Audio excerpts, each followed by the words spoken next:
Hi everybody, I'm Anu, and I just finished making these clay Hamantaschen. These make a really fun pretend play kitchen add-on for Purim, and they're just a fun craft to make for Purim. So I'm going to show you how to make this using air-dried clay, some paints, and of course, as you can see, some glitter if you dare, but you really don't need to do it that way. Now, I'm going to show you the process as I go along. I recommend you watch the whole video and not craft along with it. You can craft along after a second time, but first watch through the whole video because I did change up the process a little bit from how I was first showing it, and then I went ahead and did it a different way at the end. So go ahead and watch the whole thing so you can know how to do it better the first time, because there's one step that I sort of told you afterwards that you don't have to do, and it's a bit of an annoying step. So go ahead, enjoy, and I hope you enjoy learning how to make these fun Hamantaschen. Air-dried clay is a great formula to use to make clay Hamantaschen because it kind of mimics the real process of making it. Now, our goal here is actually to make sort of a play food item for a play kitchen, or something that can be used in other crafts, in decor, in fake mishloach manot baskets, and in other, fun little crafts like that. I do have instructions for how to make Hamantaschen, for real. On my blog, I'll drop a link in the description of this video. Now, there are different ways to color air-dried clay. One of my worst methods to use is actually the one that I'm going to use here, and that is because we have different moving parts to this. I'm going to generally, separate the amounts I want for each component. So let's say that's one filling flavor. That's another 2 filling flavors. You don't want to color too much. So we're going to be using the method of adding acrylic paint before you do it, before you use your clay, and coloring it that way. And the reason I don't like doing it this way is because, you color extra clay and then do you store it, or do you just throw it out or whatever, and it's wasteful. So, and you have to try to guesstimate how much you need. So you can see I'm really just guessing what I need here. Let's move that better into the camera. All right. So this is going to be I really need more. I don't even know how much I need. Okay, I'm aiming to make about 3. So we're going to do 3 different flavors of filling, and we're going to do some dough. So for the dough, we're going to color it brown. Again, you could also do different colors. You could do more of a chocolate or whatever. To keep things simple, I'm going to just keep it to the one color for the dough. And you can see I've created sort of a well, and I'm going to pour just a simple color of acrylic paint. And when it comes to acrylic paint, really, especially in such a project, the quality will matter. I'm actually going to go pause for a second and put on gloves because I see how bad this is going to get. I am not the biggest fan of working with gloves, but with something like this, the paint is literally going to spill out all over my hands. It's something I'm going to regret not doing, putting on gloves. And you do also want to wear junk clothes for this step. If you're doing this with kids, you'll want to pre-color the clay for them. Now, as I was saying, so quality matters. You can use washable paint for this, but washable paints tend to come in much, much smaller concentrations, much more diluted, you could say, not very concentrated. So what you're going to find is that you're going to need to add a lot more paint. So not only do you need to add a lot more paint, but because you're adding more paint, your whole clay is going to be wetter. So you can see we still have a lot of clay on the surface. The goal of mixing this is to sort of get it so that you have a lot of paint on the surface. You want the paint to be like fully incorporated into the clay so that the clay is really just a color and it's not sitting on the surface. And because these are both, water-based, not like oil or anything formulas, it'll work quite well. But you can see how wet my clay is right now. It's actually nice to do this with dry clay, although sometimes it's hard to get it started. But with clay that got too dry, you can see it's getting lighter. We're just going to go mix that up, and we're going to repeat the same with different filling colors for the fillings that I have there. All right, now for the fillings, I'm using these. I actually usually save these for like surface finishes, but we're using very small amounts. They're just very good paints, and it feels a little wasteful to mix them into clay, but they're the right colors. So we have a red filling, which could be like cherry jam, grape jelly, purple, and this is going to be chocolate, my favorite.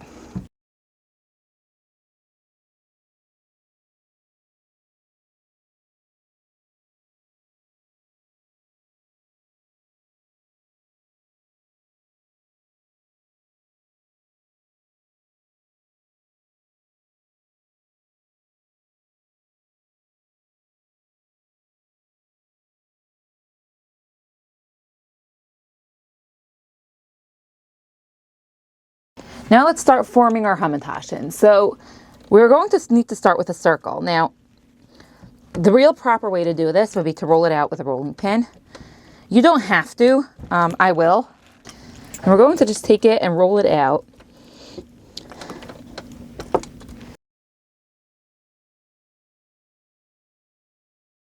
I'm going to aim to get 2 of the circles on the first run.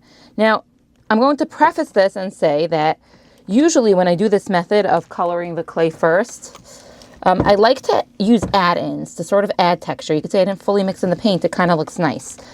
I like to use add-ins, and one of my favorite add-ins, especially for something like this, would be chalk pastels. And my big issue is, like, I sort of take a knife and shave it on. My big issue is that I have absolutely no idea where my chalk pastels are currently located. So I'm not going to do that for now, but I just have to share that tip. And I don't think I could fit 2, unfortunately. I was hoping to get 2 on here. I'm going to take a knife dedicated to clay and just cut around the border. I'm going to show you how to make it on this one, and then I'm just going to go and quickly make the rest. So you start with a circle, peel off the extra. Ooh, we didn't cut all the way through.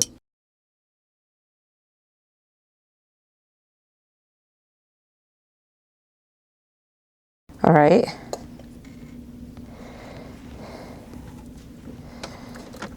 And then we're going to add our filling. So let's start with the red. We're going to add it, and we're going to flatten it out in the middle like that, like you would have it as a spoonful on a real Hamantasch. Now here's where I would add extra. So just to show you, I'm going to add some glitter instead. Now crushed glass glitter would definitely make for a much less messy finish here, but we are using traditional glitter. And we're just adding a little sprinkle there. And we're adding it before because you can see it makes a mess.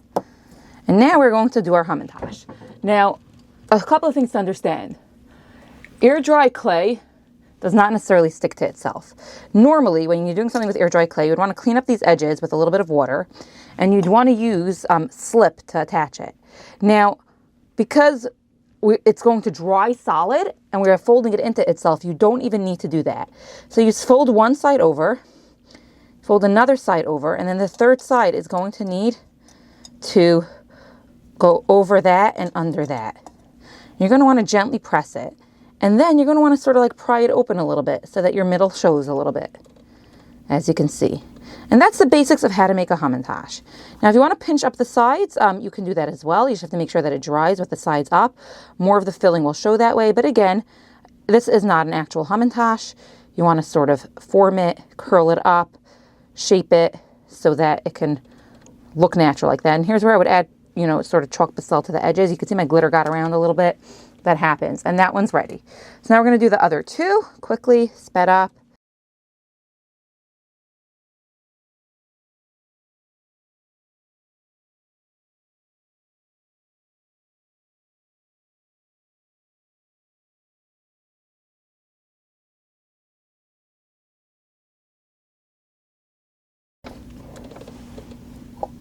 Okay, this one we're going to do pinching the edges. Now again, it doesn't naturally stick. We're pinching, we're connecting them, we're trying to smooth those, and we're making sure it stays open. But I'm hoping that it dries up, so even if they're not fully stuck together, it'll stay the right shape. And that should be locked in just because the opening isn't big enough for it to come out, the center. Okay, and then when you have your last little ball, this is how you waste a little bit less. I'm just going to flatten it out like a cookie. You know, I could even use the rolling pin to do that. It might not be the same size, it might not be consistent in size, but because these aren't being baked like real Hamantaschen, it doesn't matter as much.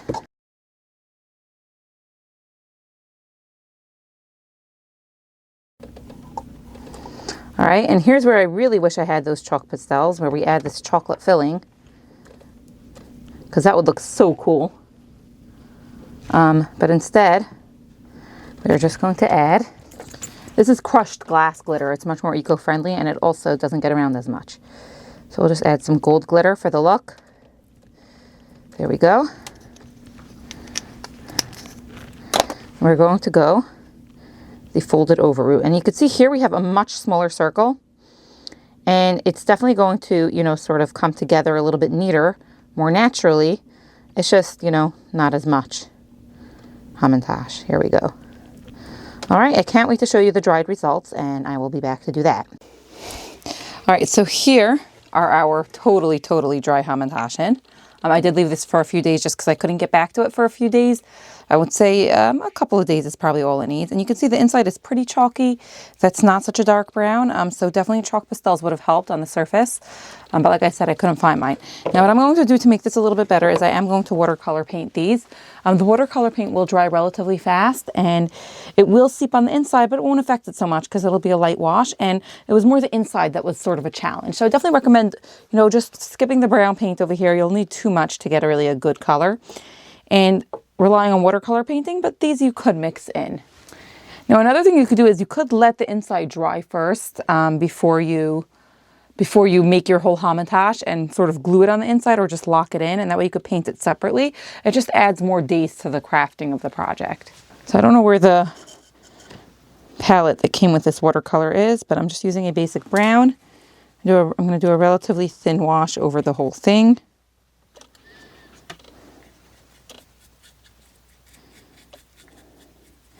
And the reason I like watercolors for this is because I find that it's not too, that's better. It gives you that nice light wash that you want. It also dries really fast. Now you don't want to use too much water on this because it's air dry clay. It could soften up a little bit and all that. So you don't want to use too much water, but use just enough, just what you need.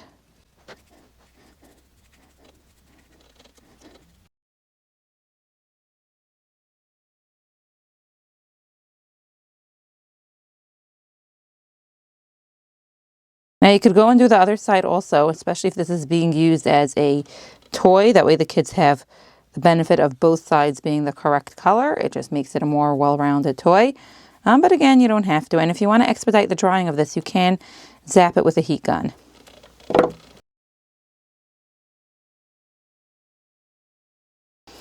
When you use air dry clay on a material like this, it is such a porous material that it is going to just absorb right in and dry quite quickly. It's also going to totally retain the texture. It doesn't have its own texture. It just absorbs right into the clay, as opposed to if you use an acrylic paint, it'll matter if it's matte or glossy.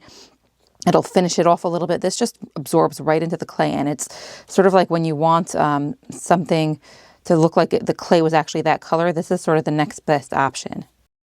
Now we're going to let that dry. I'm actually going to zap it with a heat gun. That way I could go ahead to the next step in this session. All right, now the final step I'm going to do is I'm using outdoor Mod Podge to seal this. The reason I'm using outdoor, even though it's not for outdoors, is just because it's a good, water resistant formula that'll make it into a washable toy when we're done. And we're just going to put a nice thin layer. I don't necessarily need to give this a glossy texture. That would just make it less realistic. I just want a basic seal. So we're going to go ahead and do that, and we're going to let that dry completely before actually using it as a toy. I plan to put this in my kids' play kitchen. That is why I'm doing it.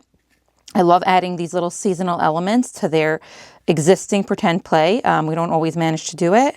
But in general, this is just a fun project to make, even not for a play kitchen.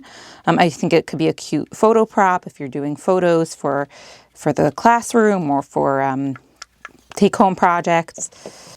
I think older kids can have fun making this. You can use it as decor, hang it from a wall hanging or something, as part of a centerpiece, sort of like the fake fruit in a bowl concept. So a fake plate of Hamantaschen. It's just a fun craft. When using Mod Podge, the trick is really to get nice, thin, even strokes, not to overdo it, and rather to add another layer if you feel you need it. I don't think this project will need it. If you could get in the inside, that's great, but you don't have to. And once this is dry, we're going to do the other side. I'm going to do that off camera, and I'm going to show you the final product. And our Hamantaschen are ready to serve to family and friends.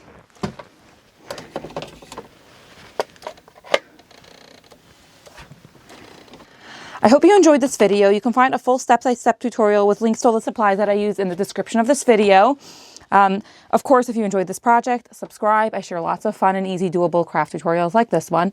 And yeah, follow along for more like this. Comment if you have any questions. Like this video so more people can see it.